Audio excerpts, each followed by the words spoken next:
Finally, Mercedes can breathe a sigh of relief. The future is looking hopeful for the Silver Arrows, showing that they can't be ruled out just yet after an optimistic race from Lewis Hamilton in the Australian Grand Prix.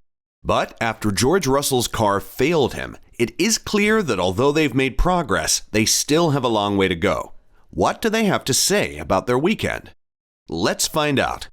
After securing the first podium of the season for both himself and Mercedes, Lewis Hamilton pondered on the eventful Australian Grand Prix and expressed his excitement about being among the frontrunners in the race, describing it as amazing. Amidst numerous safety cars and red flags in a highly dramatic race at Albert Park, Hamilton clinched second place, trailing Max Verstappen's Red Bull and managing to fend off Fernando Alonso's Aston Martin. Even though his teammate George Russell suffered an apparent engine failure and retired from the race, Hamilton remained optimistic and positive after the event, taking stock of the significance of their breakthrough outcome despite Mercedes' overall disappointment. He said after the race, "I've got to say a huge thank you to everyone here in Australia and in Melbourne. I've had the best week here this week. The weather has been amazing today, and this track or this town just continues to put on a great show. It was really unlucky for George. From our side, we've got to look into it. Our reliability has generally been very good. Otherwise, to get those points is really amazing today. I definitely didn't expect to be second, so I'm super grateful for it."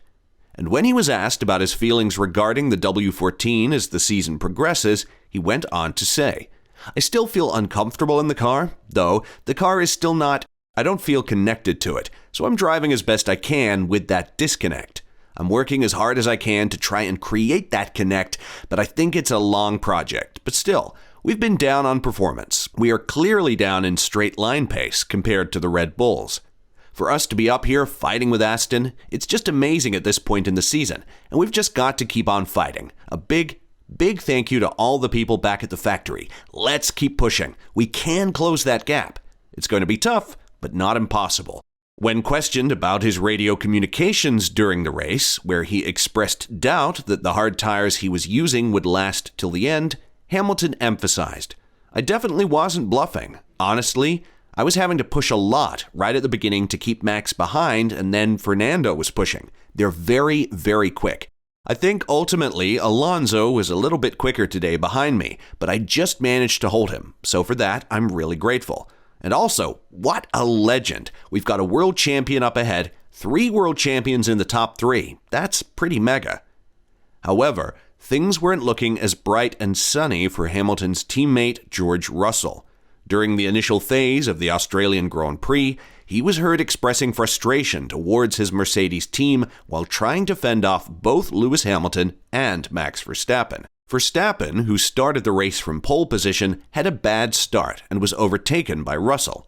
Hamilton, who was closely following the two, was able to capitalize on the situation and seize the opportunity to take second place by skillfully maneuvering through turn 3.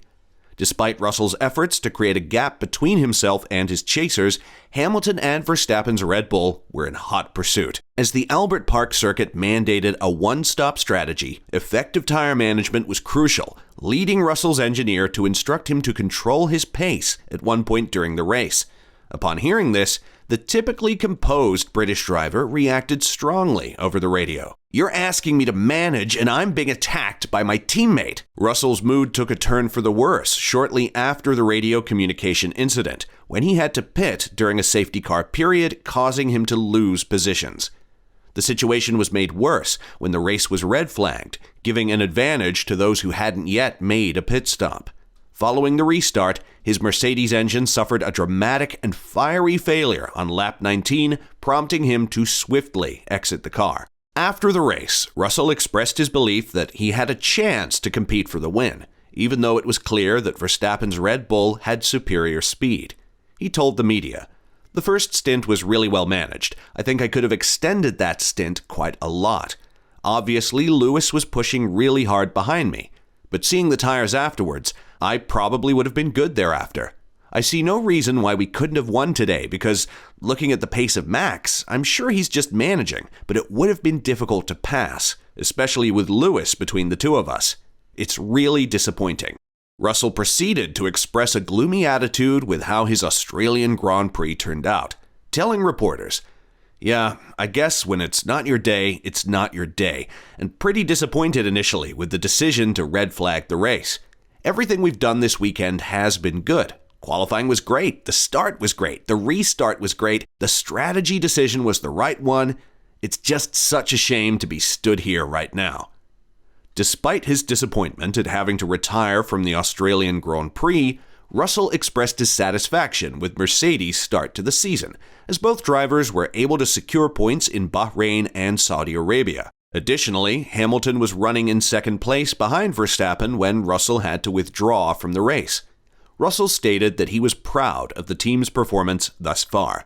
He said, "I think Red Bull's a little bit out of the picture at the moment. We need to continue focusing on ourselves. We've improved the car a lot, even though we haven't brought any upgrades to the car, and we've got to take satisfaction in that. We were clearly the second fastest team this weekend.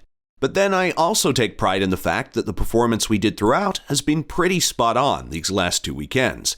In terms of everything we as a team and I felt as a driver we could have done, we did. And I guess that's all you can do sometimes." The attendance of Michael Massey at the Formula One paddock this weekend has caused a significant commotion. Massey, who formerly served as an F1 race director, is present at the event as a representative of the Australian Supercar Commission. However, it appears that Massey should not anticipate a friendly reception from Mercedes team principal Toto Wolff. Michael Massey was dismissed by the FIA following the conclusion of the 2021 season due to alleged errors during the Abu Dhabi Grand Prix, which resulted in Max Verstappen securing his first world championship. Mercedes accused Massey of unfairly disadvantaging Lewis Hamilton. While Massey appears to be pleased to be back in the Formula One paddock and describes it as seeing family again, Mercedes greeted him with a slightly less enthusiastic reception. He told Reuters, "The choice is theirs. I've always had an open-door policy and will always have an open-door policy since the moment that I arrived in this F1 paddock, and that continues." Following the 2021 Abu Dhabi Grand Prix, Massey disclosed that he had received numerous threats. Despite this, Hamilton had already expressed his lack of interest in engaging in discussions with Massey, and now his team principal is also taking a similar stance. Toto Wolff said, "No, I'm not going to meet with him. It is something from the past, a very unpleasant period. What's he doing in Australia? He is in charge of supercars, the Australian touring cars. But what is he doing coming back into the Formula One paddock? There is some rumor that F1 want him back because Niels Wittich, Massey's replacement, Red, needs help on the FIA race direction side. But that's not going to happen." So, even with a good outing in the third race of the season, Mercedes still has a couple of things to sort out in order to get back to their winning ways. As the team stands now, do you think they're headed in the right direction? Talk to us down in the comments. And as always, don't forget to like and subscribe if you haven't. Thanks for watching.